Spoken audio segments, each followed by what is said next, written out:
Hello, everybody. Welcome back to SE3EP116 the Game Show. I'm Mike C. I'm Fred White. Hey, today we're reviewing H1Z.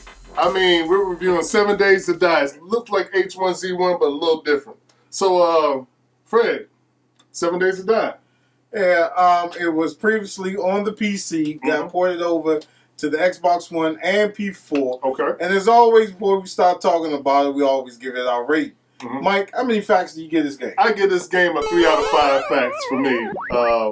It's not H1Z1, but it is okay. Fred, what do you give this game? I'm going to give it a 3 out of 5 as well. Okay. But I love this game, and there's a reason why I'm giving it a 3 out of 5. Mike, go into it a little bit more. I like H1Z1 as far as the world is a lot bigger in H1Z1, and this world just seems it's more contained. I think in this particular world, the graphics really don't do justice for the game. There is a lot of stuff you can do as far as crafting the materials and stuff like that. So if you like that type of game, man, this is the game for you. But it's just it's buggy. That's what it is. It's buggy. So that drew me from the game initially. So that's why I gave it a 3 out of 5 facts. Me personally, I love this game, and it's a definite buy.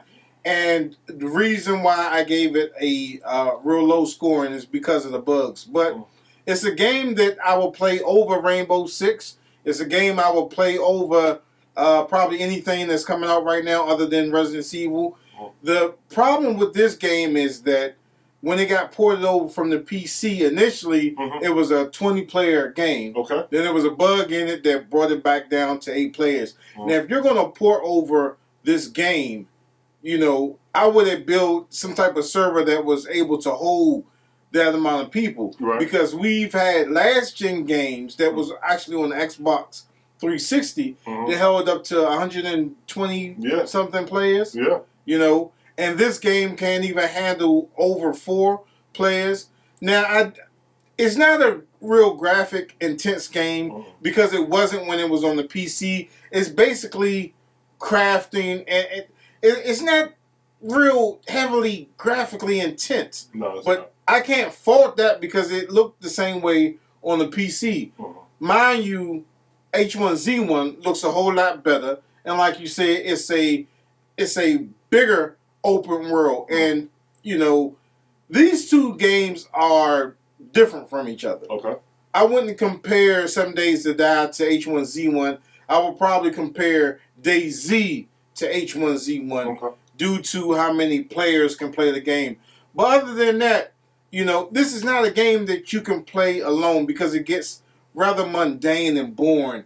You have to have some type of support system, either with, you know, a friend or 3 more people.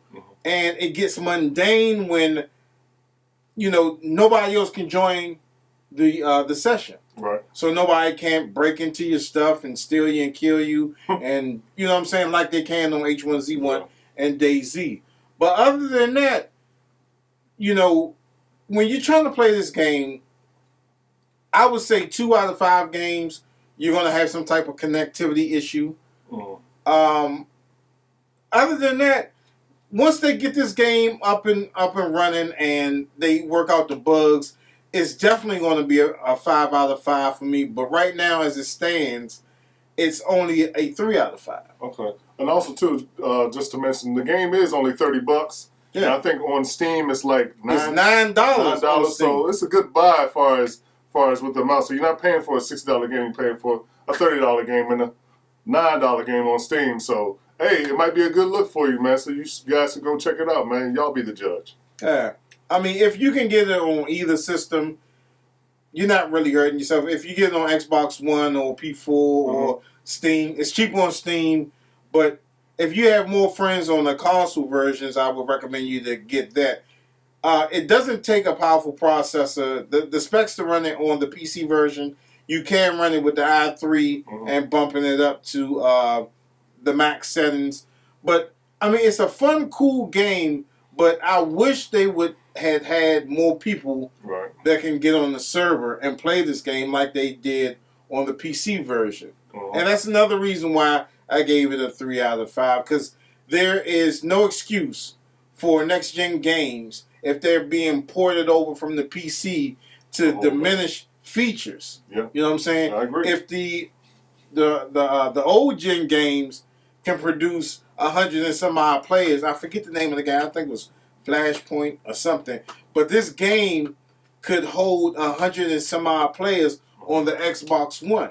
Yep. That was last gen. Yep. We talk about this gen, and you can't do that. It's something totally wrong. Yeah, you're right. I agree with you. So that brings the end as far as the 7 Days to Die. 3 over here, both ways. So there you go. It's a definite buy for me. Okay. It's okay for me. Buy it on Steam. Save some money.